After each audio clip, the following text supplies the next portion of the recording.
Pour célébrer les 150 ans d'EM Lyon Business School, je pars à la rencontre des personnages qui ont marqué l'histoire de l'école. Je les questionne surtout sur nos enjeux actuels et à venir. Ce soir, direction Lyon, en 1892. J'ai rendez-vous avec le maire, Antoine Gailleton, pour parler de l'hybridation des compétences. Bonne écoute!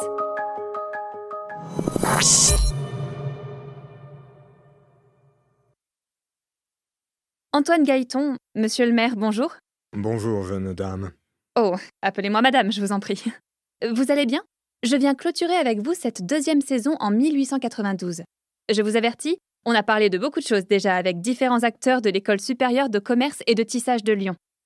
Vous suivez, vous, un peu l'actualité de l'école? Bien sûr. Je suis un homme de science et je m'intéresse à tout ce qui touche à l'enseignement, notamment l'enseignement supérieur et la faculté de médecine. Et par ma fonction de maire de Lyon, je suis de toute façon mêlé à tous ces glorieux projets. J'ai la chance de pouvoir apporter au débat la connaissance de notre territoire, les besoins en aménagement et surtout, j'espère réussir à porter la voix de tous les acteurs économiques de cette ville, aussi bien les industriels que les canuts et les ouvriers. Car, voyez-vous, mon mandat restera celui de la construction d'un grand nombre d'écoles primaires, pour bénéficier, je l'espère, à la croissance des écoles d'enseignement supérieur. Je suis très au fait de cette affaire sur la reconnaissance de l'École supérieure de commerce par l'État, par exemple. Monsieur le Président de la République, par un décret en date du 31 mai 1890... Pardon, je vous coupe. J'ai bien compris que la reconnaissance de l'école par l'État était vraiment le sujet central de cette période.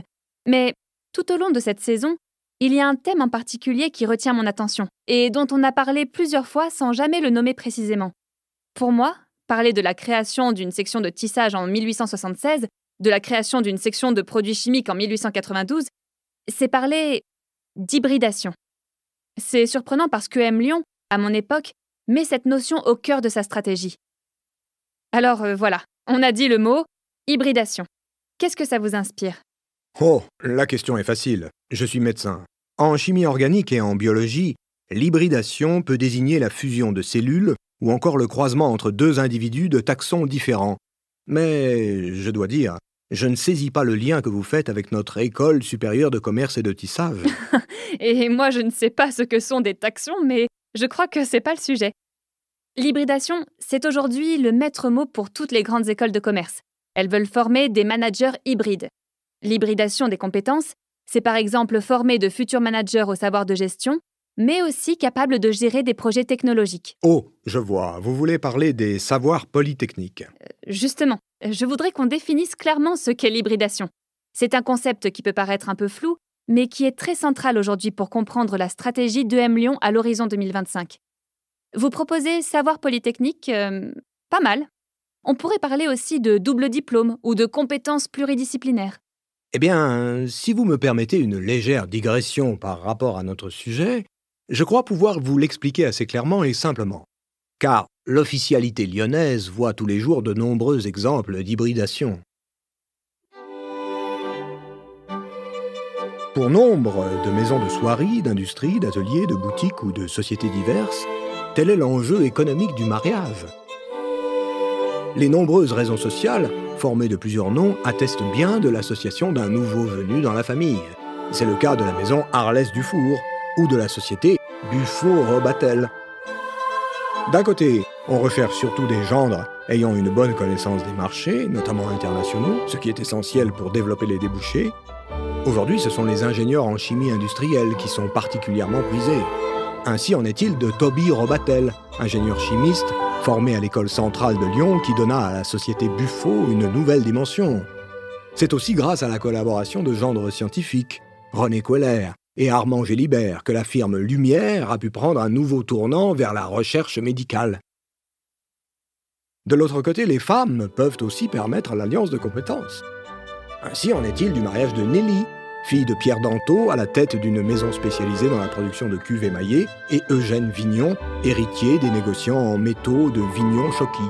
Leur mariage scelle l'alliance entre fournisseurs de la matière première et fabricants de produits finis, et ce, pour le meilleur et pour le pire. L'argument peut aussi être financier, car les cas sont nombreux où le mariage a permis d'apporter les fonds nécessaires au démarrage des activités. François Gillet, lorsqu'il fonda sa maison, il maîtrisait la technique de la teinture en noir, mais il lui manquait les capitaux.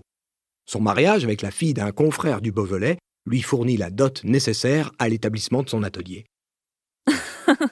Vous avez raison, c'est une définition originale qu'on peut donner à l'hybridation des compétences. En somme, plus sérieusement, l'hybridation des compétences permet de développer chez l'étudiant des capacités qu'il ne pourrait a priori pas avoir seul s'il suivait un enseignement purement pratique, uniquement théorique ou très spécialisé. Et c'est là la force des programmes de l'École supérieure de commerce de Lyon. Ce qui est remarquable dans la création de ces sections de l'école, c'est que l'apparition de cet enseignement répond dès le départ à une demande réelle des industriels et des familles lyonnaises. La soie génère un panel d'activités annexes, la teinturerie, la chimie, la construction mécanique pour les métiers, le secteur bancaire, etc. Or, les industriels, que nous disent-ils? Ils disent « Faites-nous de bons techniciens, commerçants et industriels, d'un savoir réellement polytechnique, hybride, c'est-à-dire pratique autant que théorique. Formez-nous à tous les degrés de l'enseignement national, des hommes capables de se mêler au mouvement économique, industriel, commercial, avec toutes les ressources de l'instruction moderne. Des employés ou des artisans, des contremaîtres, des comptables, des représentants d'industrie, des chefs d'usine ou des directeurs de comptoir. Donnez-leur, avec le savoir technique, la connaissance des langues étrangères, puis lancez-les sur les principaux marchés ou centres d'approvisionnement du globe et vous aurez demain, sinon aujourd'hui, d'excellentes finances.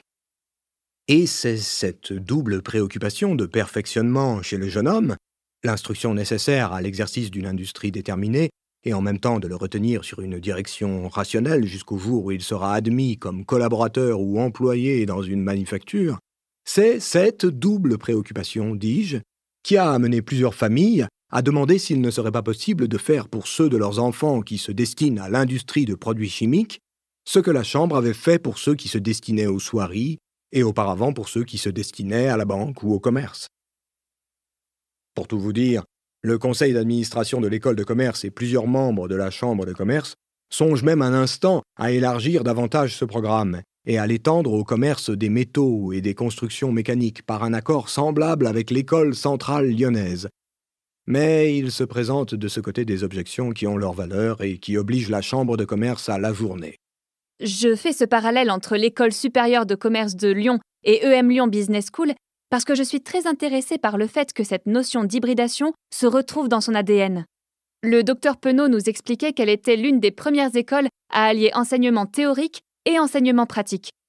Comme vous dites, on retrouve cette double volonté dans l'enseignement de ces sections, créées dès la fin du XIXe siècle.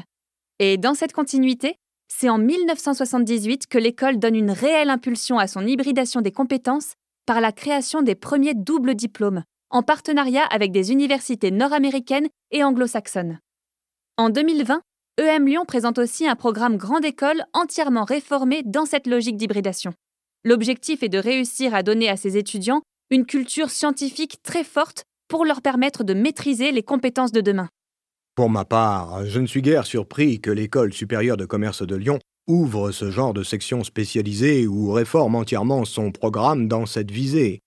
Dès l'année 1857, la Chambre, sous la présidence de Louis Guérin, avait jugé que notre ville était un centre industriel assez important pour qu'il y fût créé une école spéciale de commerce.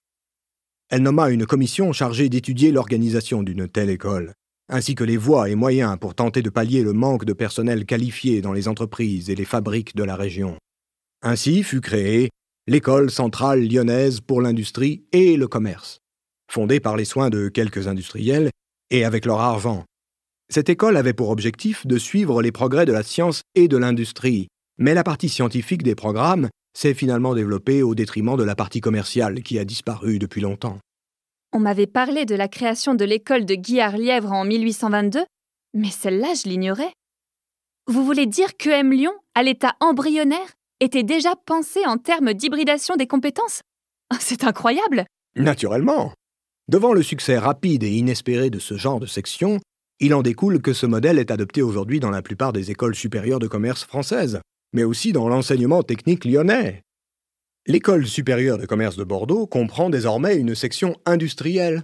Celle de Marseille organise cette année une section de marine pour les futurs officiers du commerce. Tenez, à Marseille, L'innovation est si heureuse que les grandes compagnies de navigation, les messageries, la Transat, les transports maritimes, etc., ont pris aussitôt l'engagement de se répartir les élèves sortants et munis du diplôme de fin d'études. Et à Lyon, la Société d'enseignement professionnel s'est donné pour mission de populariser à tous les degrés de l'activité industrielle les procédés rationnels des arts et des sciences appliquées. Cette société, fondée par l'initiative privée, a entretenu cette année 70 cours du soir, qui ont été fréquentés par plus de 4000 élèves, ouvriers ou employés de commerce. Ces chiffres vous disent assez si ces services sont appréciés et l'influence que cette société exerce à tous les degrés du travail sur notre production industrielle. Oui, effectivement, c'est assez éloquent. Et voici, dans l'ordre commercial, tout au sommet, l'École supérieure de commerce et de tissage de Lyon. Par la création de ces sections, elle se propose de propager parmi les hommes laborieux les connaissances techniques de leur métier en conciliant les dures nécessités du travail industriel avec les besoins de l'intelligence. À mon sens, il est évident qu'il ne peut sortir que du bien de ces discussions entre savants et hommes pratiques. Vous voyez, à Lyon, notre système d'enseignement technique et professionnel n'offre désormais plus de lacunes, et notre grande industrie de la soie pourra bientôt défier toutes les concurrences, avec cette légion de jeunes travailleurs rompus à tous les secrets du métier. Le seul inconvénient de ces sections, c'est qu'elles sont chères, avouons-le. À l'école de commerce, le coût des équipements est tel que l'année a été fixée à 800 francs. Autant dire que cet enseignement est destiné surtout aux jeunes gens des familles aisées, appelés à devenir des chefs de commerce. Cependant, la Chambre est bien consciente qu'il n'y a pas que les chefs d'industrie et de commerce dont l'instruction théorique et scientifique ait besoin d'être fortifiée.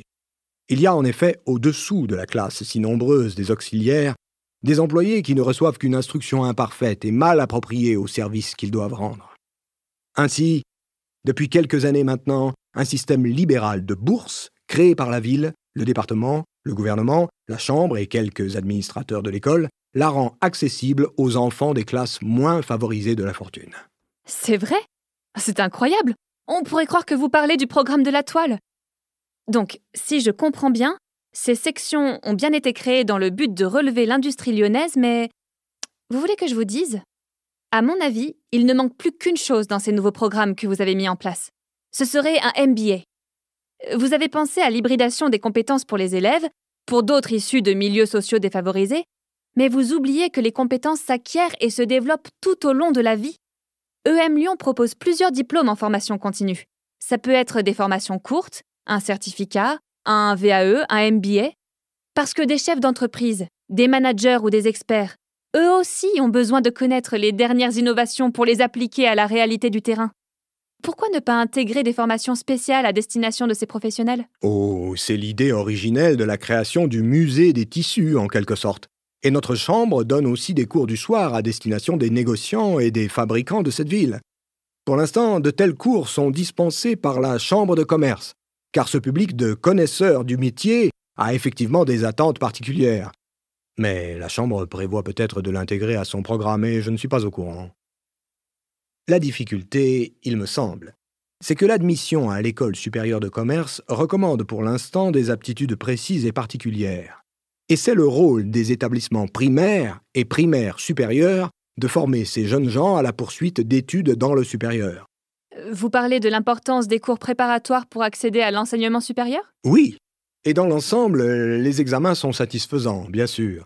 Cependant, le jury constate qu'il y a encore des candidats dont la préparation est insuffisante. Et je ne saurais trop recommander aux familles qui destinent leurs fils aux études de commerce de les y faire préparer d'une façon spéciale. Car aujourd'hui, les programmes de l'enseignement classique, notamment celui des lettres philosophie, ne répondent plus aux connaissances exigées pour ce concours de l'école de commerce. Grâce aux aménagements de la ville et les équipements scolaires fournis par notre municipalité, les moyens de préparation ne font pas défaut. Puisqu'en dehors du cours préparatoire établi à l'école même, des écoles primaires ou des institutions libres comme celle du Point du Jour ont ouvert des cours spéciaux de préparation que les jeunes gens peuvent suivre tout en poursuivant dans les études classiques de philosophie ou les lettres mathématiques. Cette année, l'école de commerce de Lyon a dédoublé ses cours préparatoires. Cela devenait d'autant plus nécessaire que les élèves ayant échoué à l'examen souhaitaient suivre les cours préparatoires pour tenter leur chance à nouveau l'année suivante. Néanmoins, le nombre des élèves du cours préparatoire reste volontairement limité à une trentaine d'élèves, du fait que n'y sont admis que ceux qui présentent des chances sérieuses de réussite au concours de l'enseignement supérieur. C'est à ce titre que l'on peut dire que les cours préparatoires rendent de réels services aux jeunes gens qui se destinent à l'enseignement supérieur. Au-delà de cette visée économique et stratégique, il y a quand même un autre avantage dans la création de ces sections de banque, de tissage et de produits chimiques. Et je ne sais pas si la Chambre l'a pensé comme telle. Quand on arrive dans l'école, imaginez qu'on a 18 ou 20 ans. Êtes-vous sûr de cela? Pour ce qu'il m'a été permis de connaître, l'âge minimum pour se présenter à l'école est maintenant de 14 ans révolus pour être admis en première année de cours préparatoires, et de 16 ans pour être admis en troisième année d'enseignement supérieur, ou pour être inscrit dans les différentes sections. Oui, raison de plus. C'est un peu angoissant de choisir une voie de spécialisation quand vous êtes si jeune et pas encore bien sûr de votre projet professionnel. Moi, par exemple, j'aime bien cuisiner. J'aime aussi le droit, la politique, et peut-être que mon projet professionnel s'orientera vers la cuisine, l'hôtellerie ou bien le droit. Je ne suis pas encore bien fixée. Ce qui est sûr, c'est que je veux recevoir un enseignement de gestion très pointu, pour me permettre justement de bien définir mon projet professionnel par la suite. Oui, je vois. C'est vrai désormais, l'élève qui souhaite suivre notre enseignement supérieur, plusieurs choix s'offrent à lui. Regardez. L'enseignement de l'école supérieure de commerce est ainsi classé. Première année, enseignement élémentaire. Deuxième année, enseignement élémentaire. Troisième année, enseignement supérieur. Et quatrième année, enseignement supérieur. Lorsqu'il se présente à l'école, s'il réussit le concours d'admission, il peut suivre 1 ou 2 années de cours préparatoires selon le niveau de ses connaissances, ou bien il peut accéder directement à l'enseignement supérieur commercial s'il justifie d'un diplôme de bachelier ou de certains certificats d'études. Donc oui, vous pouvez être admis en tant que préparationnaire ou admis sur titre. L'enseignement comprend ensuite 2 parties. La première, réservée aux connaissances générales communes à tous les élèves, est donnée à l'école de commerce. Donc ça, c'est le tronc commun. La seconde, généralisée à l'enseignement de la banque, des soies ou de la chimie industrielle et à ses compléments habituels, font l'objet de cours suivis en parallèle dans d'autres établissements, à l'école de chimie industrielle par exemple. Et ça, ce sont les voies de spécialisation ou double diplôme en partenariat avec d'autres grandes écoles. En partenariat avec d'autres grandes écoles ? Ce projet a pour point de départ une entente intervenue entre le conseil d'administration de l'école et le directeur de l'école de chimie industrielle. Les élèves de l'école se destinant au commerce des produits chimiques et des matières tinctoriales forment en fait un groupe distinct qui suit les cours de l'école de chimie industrielle et bénéficie de l'organisation des laboratoires de la faculté des sciences. Pour la section des soieries, ce partenariat a été conclu avec l'école municipale de tissage de Lyon. Et pour le projet d'une section spécialisée dans les métaux et les constructions mécaniques, un accord semblable pourrait être conclu avec l'école centrale lyonnaise. Tenez, je me demande si l'école a conclu un quelconque partenariat pour sa section des banques. Bonne question. Bref, ceci pour vous dire qu'à la fin de sa première année, l'élève a le choix. Il voit devant lui comme une bifurcation qui lui permettrait de prendre, suivant sa vocation et les désirs de sa famille, tantôt la voie commerciale, tantôt la voie de la fabrication des étoffes de soie, et tantôt la voie des matières chimiques. L'école de commerce se propose donc de donner l'enseignement théorique et pratique du tissage ou de la chimie industrielle dans les conditions où elle donne les instructions commerciales. Alors ça y est, vous avez finalement donné à l'école la structure qu'on lui connaît encore à mon époque. Tout y est. Les classes préparatoires, les admissions sur titre, le tronc commun et les voies de spé. Vous avez même prévu des partenariats pour compléter votre instruction. 130 ans plus tard, c'est donc toujours le même schéma, sauf que l'école propose maintenant 16 voies de spécialisation et 200 cours électifs qui vous permettent de construire un parcours en fonction de vos aspirations professionnelles. Et cette richesse, cette diversité de parcours, est complétée par 200 partenariats académiques partout dans le monde et qui permettent aux élèves d'obtenir des doubles diplômes. Pour mon cas, si je voulais approfondir mes appétences juridiques ou politiques, ce qui pourrait m'intéresser, ce sont les partenariats avec Lyon 3, ENS ou Sciences Po Lyon, pour ne parler que de ceux que vous pourriez connaître. Et si je décidais finalement de construire mon projet professionnel autour de la cuisine ou du tourisme, je pourrais m'intéresser au double diplôme avec l'Institut Paul Bocuse, par exemple. Vous voyez ? Comme vous dites, toutes les bifurcations sont possibles. Bien. Monsieur le maire, Antoine Gailleton, je vous remercie pour toutes ces précisions. À bientôt. L'émission est finie pour aujourd'hui. J'espère que ça vous a plu. J'espère que la notion d'hybridation des compétences vous paraît plus claire. L'avantage avec cet exemple des mariages, c'est que ça reste bien en tête. Ce podcast vous est proposé par EM Lyon Business School, avec Stéphane Bernard dans le rôle d'Antoine Gailleton, Juliette Père, moi-même, dans le rôle de Mia, le studio Audiovisite pour les prises de voix, à l'écriture et à la réalisation, Naguib Boufrahi de l'émission Capsule. Ainsi s'achève cette 2e saison en 1892. Rendez-vous dans 80 ans dans quelques semaines pour notre 3e saison. À bientôt!